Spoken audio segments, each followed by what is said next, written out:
In 1961, a widow in Rotherham fed herself for an entire week on 4 shillings and sixpence, 1 pot, 1 ring, the same chipped enamel pan her mother had used before her. She never once went to bed hungry. Number 7 kept Lancashire mill towns fed through 2 world wars. Number 13 costs less than £2 and feeds you for 4 days. Number 1 has been feeding the British working class for 300 years, and most people under 60 have forgotten it exists. Number 25, mushy pea and potato pot. When the cupboard had almost nothing left, it usually still had dried peas and a potato or two. That was enough. You soaked the peas overnight, drained them, and put them in a pot with diced potato, water, salt, and a knob of whatever fat you had. An hour of simmering, and the peas collapsed into a thick khaki-colored mash that absorbed the potato and thickened the broth into something almost solid. It was not pretty. Nobody ever claimed it was pretty, but it was warm, it was filling, and it cost almost nothing. In pit villages across Yorkshire and Derbyshire, this was the pot that appeared on the stove on a Thursday, the day before payday, when everything else had already been eaten. Seniors who had grown up eating it never stopped making it. The body remembers what kept it going. Dot thought this was a good meal? Wait for the next one. Number 24, gammon and cabbage pot. A small piece of gammon, the cheapest cut at the butcher, went into a pot of cold water with a halved onion and came slowly to a boil. The water was changed once to draw out some of the salt, then a half head of cabbage was added, and everything simmered together for 90 minutes. The gammon gave the broth a deep, smoky sweetness. The cabbage softened into silky folds that soaked up every trace of that flavor. One small piece of gammon fed a person for 3 days. The pot on day 2 tasted better than the pot on day 1. In Irish communities in Manchester and Liverpool, this was the boiled dinner that kept families fed through the worst weeks of winter. A senior with 1 pot, 1 ring, and a piece of gammon had everything they needed. Surprised by this meal? You won't believe meal number 1. Number 23, kedgeree. This was the meal that proved cheap food did not have to be sad food. A cup of rice cooked in lightly salted water, a piece of smoked haddock poached in milk, a hard-boiled egg, a pinch of curry powder, and a knob of butter stirred through at the end. The rice absorbed the faint spice, the fish flaked into golden pieces, the egg added richness. The whole thing came together in one small saucepan in under 30 minutes. Smoked haddock was among the least expensive fish at any fishmonger, and the curry powder, just a quarter teaspoon, transformed plain rice and fish into something fragrant and satisfying. Fishermen's families in Aberdeen and Hull had been eating versions of this for 100 years.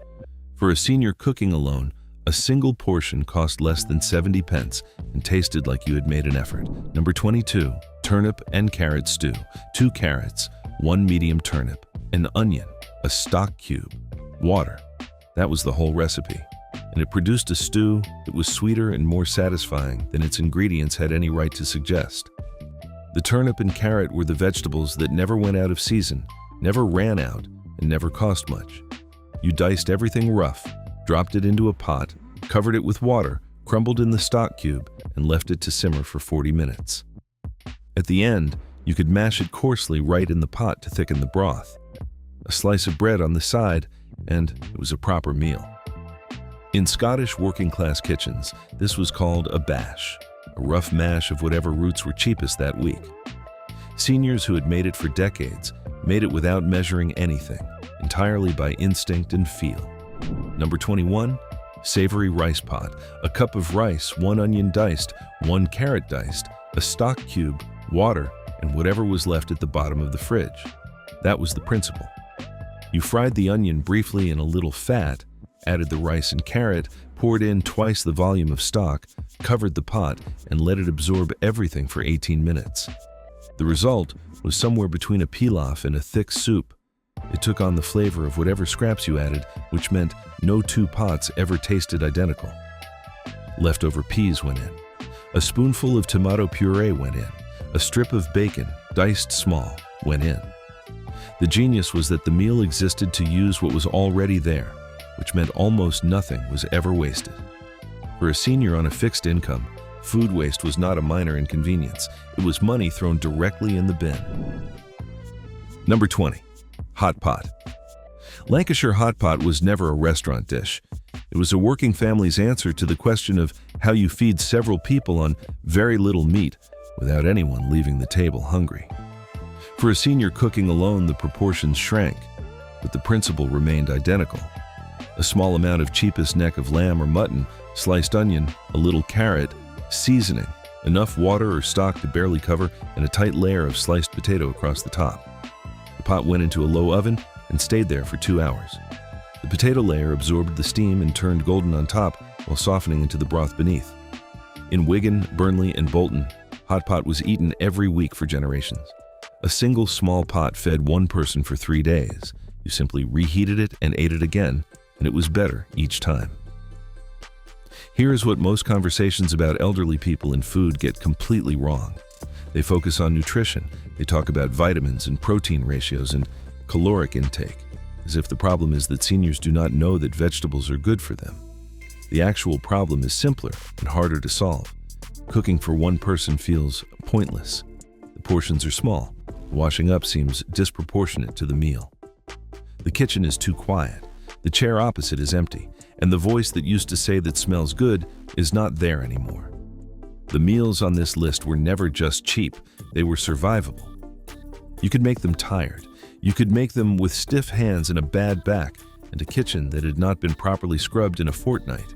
They asked almost nothing and gave back warmth and a full stomach, which is sometimes all that stands between a person and a very bad evening. That is not a small thing. That is the whole thing. Number 19, bread pudding. When the bread had gone stale and throwing it away felt wrong, which in certain kitchens it always did, it became bread pudding.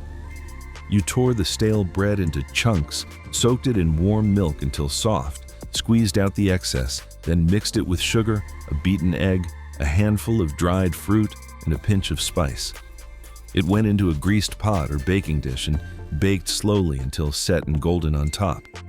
The result was dense, sweet, and filling in the way that very few things costing so little managed to be. It kept for days. It was eaten cold as a snack and warm as a meal. In East London and in the Midlands, street market stalls sold bread pudding by the square for tuppence well into the 1970s. For a senior alone, it solved 2 problems at once. It used up bread that would otherwise be wasted, and it provided something sweet to eat at the end of a day that had offered very little else. Number 18, rice pudding supper. Rice, milk, sugar, and thyme. That was all. You put a handful of pudding rice into a pot with enough full-fat milk to cover it generously, added a spoonful of sugar and a scraping of nutmeg if you had any, and left it on the very lowest heat for an hour and a half, stirring every 20 minutes. The rice swelled slowly, and the milk thickened around it into a pale, creamy porridge that was sweet and gentle and entirely filling. In the 1940s and 1950s, rice pudding was eaten as a main course in thousands of British households when the budget had run out before the week had. It was not a treat or a dessert, it was supper. For a senior with dental problems, it was perfect, no chewing required, soft, warm, and cheap enough that even the worst week of the month could not put it out of reach. Number 17, fish pie pot. A proper fish pie with a pastry crust was a Sunday dish, a special occasion dish. The fish pie pot was something else entirely. A tin of fish, most often pilchards or coulis, was flaked into a pot with diced boiled potato, a simple white sauce made from milk, and a little flour, salt, and pepper. Everything was stirred together and heated through until the sauce bubbled. It was not elegant. It asked nothing of you technically, but it was warm, it was filling, and it tasted like proper food rather than a compromise. Tinned coulis and pilchards were among the cheapest proteins available at any corner shop, and they kept on shelves for months. For a senior who got to the shops only once a week or less, tinned fish was the pantry staple that stood between them and an empty plate. Number 16, suet dumpling stew. The dumpling was the genius of English poverty cooking. When you had a small amount of meat and a few vegetables but not quite enough to fill a bowl properly, you made dumplings. 2 tablespoons of self-raising flour, 1 tablespoon of suet, a pinch of salt, and just enough water to bring it together. Rolled into small balls and dropped into a simmering pot, they doubled in size within 20 minutes, absorbing the flavor of whatever broth surrounded them. A thin stew became a substantial meal. The dumplings were the filler, the ballast, the thing that meant nobody went to bed still hungry. For a senior stretching a small piece of braising steak or a couple of pork ribs across several days, dumplings turned a bowl of thin broth into something that held you until morning. Number 15, tripe and onion stew. This is the one that will divide opinion, but it deserves its place on this list. Tripe was for decades the cheapest meat available at any butcher in the industrial north of England, and it was eaten without apology in Manchester, Bradford, Leeds, and Preston. The preparation was simple. Dressed tripe, already cleaned and parboiled by the butcher, went into a pot with sliced onions, milk, water, salt, and pepper. It simmered gently for an hour until the tripe turned tender and the liquid thickened into a pale, savory gravy. The flavor was mild, almost neutral, which meant it took on the sweetness of the onion and the richness of the milk. Seniors who had grown up eating it continued to make it into very old age. The total cost of a full pot rarely exceeded 50 pence. The tripe shops of northern England may have almost disappeared, but the tradition they fed belongs on this list.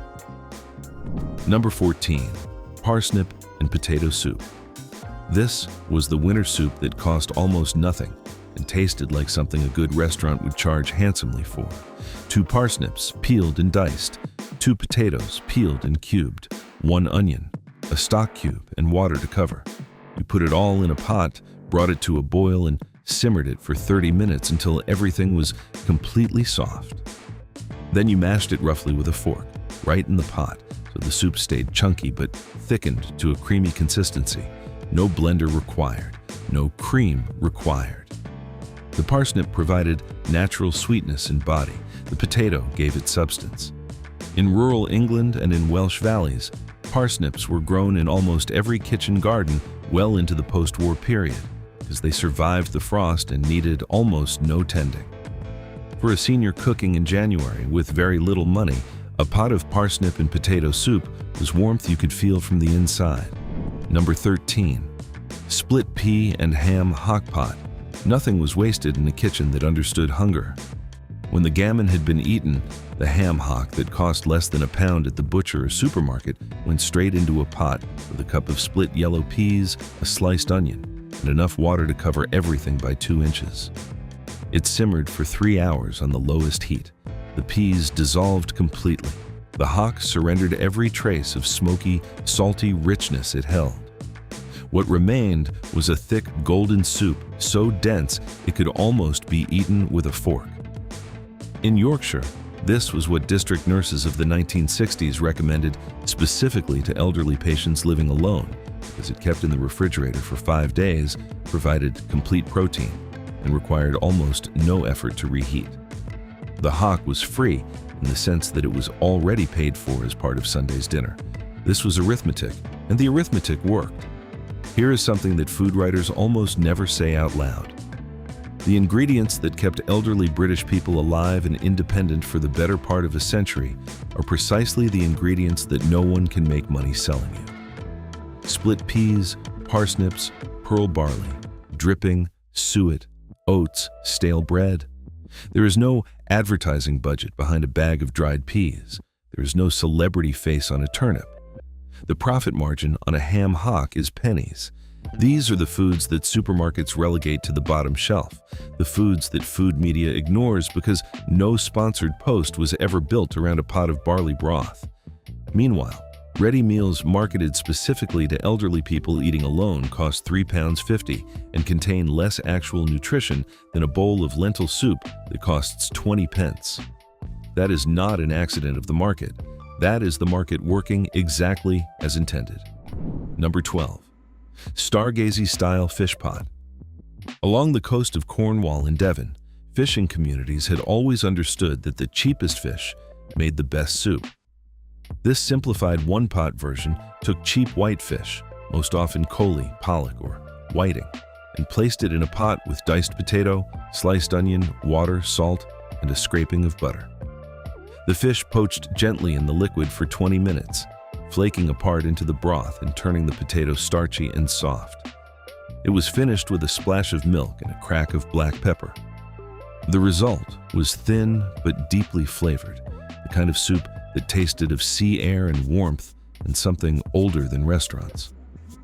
Coley in particular was often given away cheaply because it turned gray when cooked, which put off shoppers but made absolutely no difference to the taste.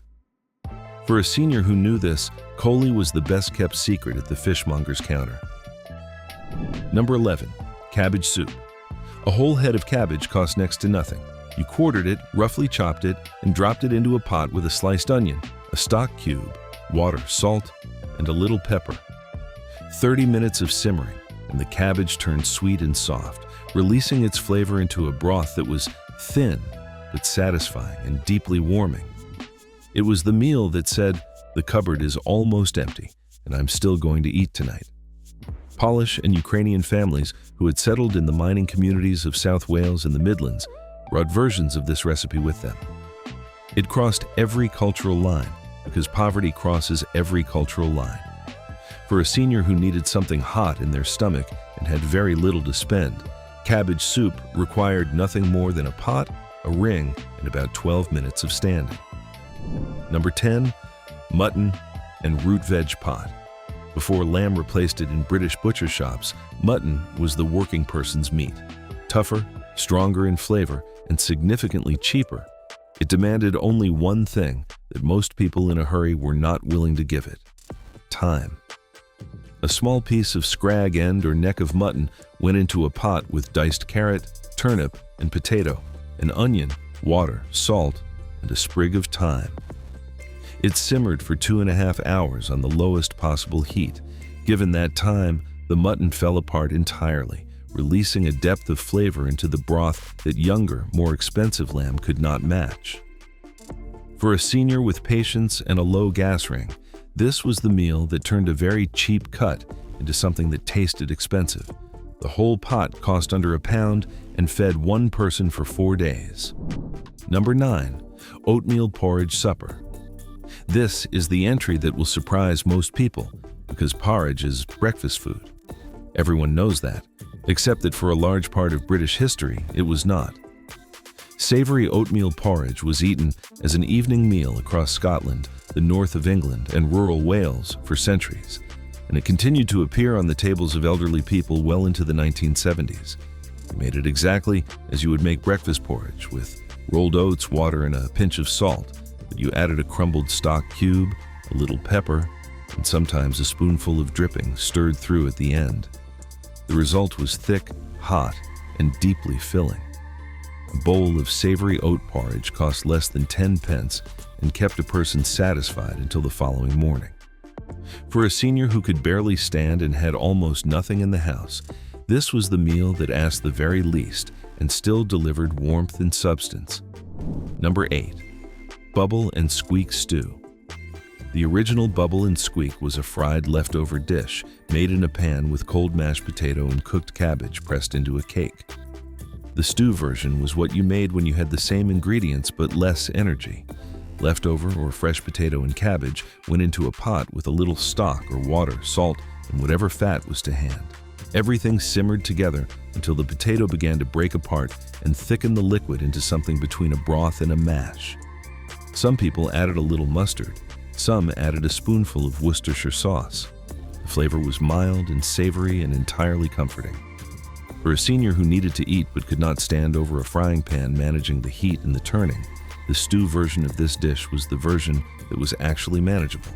Accessibility mattered more than authenticity, and the taste was just as good. Number 7. Scouse.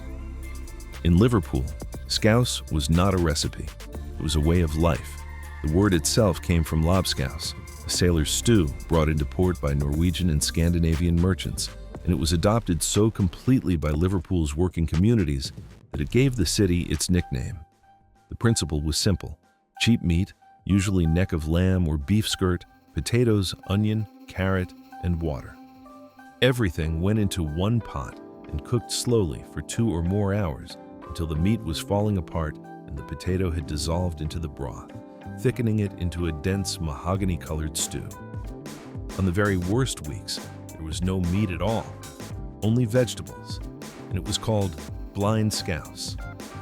A widow in the Toxteth area of Liverpool made scouse every Monday for 50 years after her husband died. Her neighbor said the smell of it coming under the front door told you everything was still all right. Number 6. Savoy cabbage and bacon pot. 1 rasher of bacon. That was all it took to transform a pot of boiled cabbage and potato from something plain into something that tasted like dinner. You cut the rasher into small pieces and fried it briefly in the bottom of the pot until the fat ran. Then the cabbage and diced potato went in with a cup of water and a pinch of salt, and everything simmered together for 30 minutes. The bacon fat perfumed the whole pot. The cabbage turned sweet and silky. The potato softened and thickened the liquid. 1 rasher stretched across an entire pot of food, which was the point. The art of poverty cooking was always the art of making a small amount of flavor do the work of a large amount of meat. Savoy cabbage was among the cheapest and most forgiving of vegetables. It improved with slow cooking in a way that more delicate greens never could. Number 5. Potato and cabbage pot. Without even the bacon. Just potato, cabbage, water, salt, and a knob of butter added at the end if you had any. This was the meal that appeared in the very final days of a very tight week, when everything else had been used up and these 2 things were all that remained. The potatoes were cut into rough chunks and simmered with the cabbage until both were tender and the liquid had taken on a faint sweetness from the vegetables. Some of the potato was mashed directly into the pot with a fork to thicken everything. You ate it in a bowl with bread if there was any. It was the Irish dish called coal cannon, stripped of its butter and cream and reduced to its plainest, cheapest form. And yet it was filling, and yet it was warm, and yet it cost almost nothing. That was the entirety of what was required. Number 4. Pea soup. A bag of split peas, dried and green or yellow, cost almost nothing and lasted for months on a shelf. You did not need to soak them overnight. You rinsed them, added them to a pot with a sliced onion, cold water, and salt. Brought everything slowly to a boil, and then let it all simmer uncovered for 40 minutes, stirring occasionally as the peas collapsed and the liquid turned thick and pale green and intensely savory. A ham bone or a small piece of bacon improved it enormously, but it stood perfectly on its own without. The soup thickened further as it cooled, so the pot made on Sunday fed a person through to Wednesday without a second thought. In British Army mess halls, naval canteens, and school cafeterias, pea soup appeared every week for decades because it cost almost nothing to make in bulk and left nobody hungry. For a senior cooking alone, the same economy applied. Number 3. Barley broth. Pearl barley was the forgotten grain that belonged on every elderly person's shelf. Unlike rice, which cooks in 15 minutes and gives back nothing to the liquid around it, barley swelled slowly and released starch into the pot, thickening whatever broth it sat in into something dense and deeply sustaining. You put a handful of pearl barley into a pot with whatever vegetables were available, most often carrot, onion, and a small piece of turnip, covered everything with water or a light stock, and left it to simmer for an hour. The barley tripled in size. The broth turned thick and creamy. The vegetables softened into the pot and became part of something greater than their individual cost. The 1958 National Food Survey recorded that pensioners who had grown up during the First World War still bought barley regularly when most of the population had abandoned it. They knew something the rest of the country had forgotten. Number 2. Bread and dripping stew. Dripping was the fat that collected in the bottom of the roasting tin after a joint of meat. It was never thrown away. It set into a pale, savory jelly that was kept in a basin in the larder and used all week for frying, for spreading on bread, and when the week grew very thin, for making the meal that sat at number 2 on this list. You melted a spoonful of dripping in a pot, added a sliced onion and let it soften, then poured in hot stock, crumbled a piece of stale bread into the liquid, and let everything simmer until the bread had dissolved entirely and the broth was thick with it. The result was something between a soup and a porridge, dark and savory and intensely warming. It asked almost nothing of anyone. In the 1940s, when rationing was at its tightest, this was the meal that kept people going on the hardest days. The dripping was free, the bread was already there. The stock came from a cube or from whatever bones had been in the pot the week before. Number 1. Lentil and onion stew. A cup of dried red lentils. 1 onion, sliced. A stock cube. Water. Salt. That was the whole recipe. You fried the onion in a little oil or fat until it softened and turned golden at the edges, then added the lentils, covered everything with water, crumbled in the stock cube, and simmered for 25 minutes. Red lentils did not need soaking. They dissolved completely, turning the broth thick and orange gold and earthy with a depth of flavor that seemed impossible from 4 ingredients. A bag of red lentils cost less than £1 and made 8 full bowls of stew. It kept in the refrigerator for 5 days. It froze without losing anything. It reheated in 3 minutes. District nurses across the north of England recommended this specific pot to elderly patients throughout the 1960s because the iron, protein, and fiber it provided were better than most of what was available from more expensive sources. The widow in Salford, who is at the beginning of this video, made lentil and onion stew 3 nights a week for 9 years. Her doctor said her blood work was better than women half her age. She said it was just what her mother had taught her. 1 pot, 1 burner, 1 bowl. That was enough. Share in the comments which one you are going to make. If this was useful for you, hit subscribe. These meals are still here. They have been waiting. Now you know where to find them.